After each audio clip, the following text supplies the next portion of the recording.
Hello and welcome to another LeetCode solution video. This is problem number 52, N-Queens II.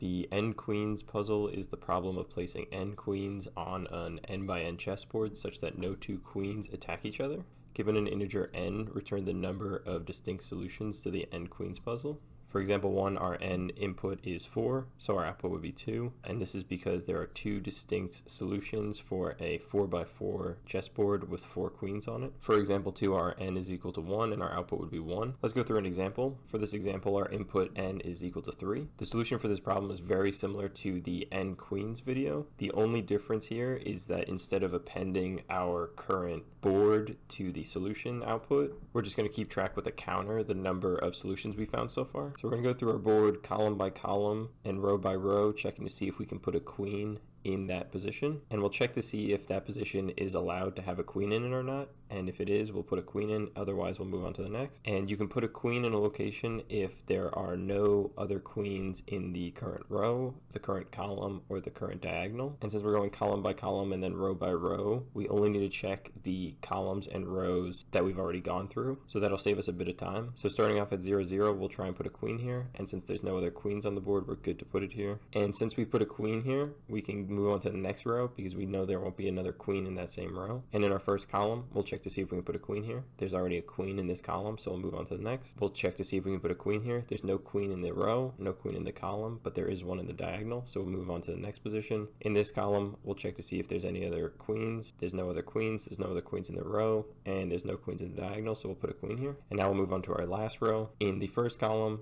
we can't put a queen because there's a queen in the column already, so we'll move on to the next column. We can't put a queen here because there's already a queen in the diagonal, so we'll move on to the last column. And we can't put a queen here because there's already a queen in the column. And since we've reached the end of our board, we would stop here and we would output our count value, which is 0, because there's no possible scenarios where we can put 3 queens on a 3x3 board without them being able to attack each other. Let's jump into the code. The first thing we'll want to do is define a isSafe function, and this function will check to see if the current row column square is safe to put a queen in, and we'll pass this function the board, our current row, and our current column. In this function, we'll just iterate through our rows and check to see if each column and diagonal has a queen in it already. If it does, we'll return false because we won't be able to put a queen here. Otherwise, we'll return true because we can put a queen here.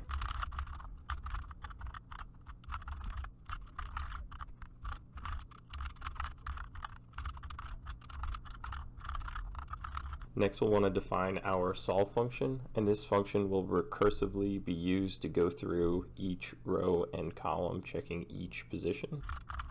And we'll be passing our row variable to this function. And the first thing we want to do in this function is check our base case, and that's when our row is equal to our n value. That means we've gone through all the rows, and we'll want to increment our counter by 1 because we've found another possible solution, and then we'll want to return. And we want our count variable to be global, so when we initialize it, we'll make sure to set it as a non-local. And next we'll want to go through all of our columns and check to see if our current location is safe. And if it is safe, we'll want to set our current row index in our board equal to our column value and call our solve function with our next row value. And our board, when we're initializing it, is a n-by-n board with all the values set equal to -1. And when we put our column value into our board, it's where we're going to be putting a queen in our solution. That's it for our solve function, so let's go back to our main part of our function and start off the recursion. So first we'll want to define our count variable equal to 0.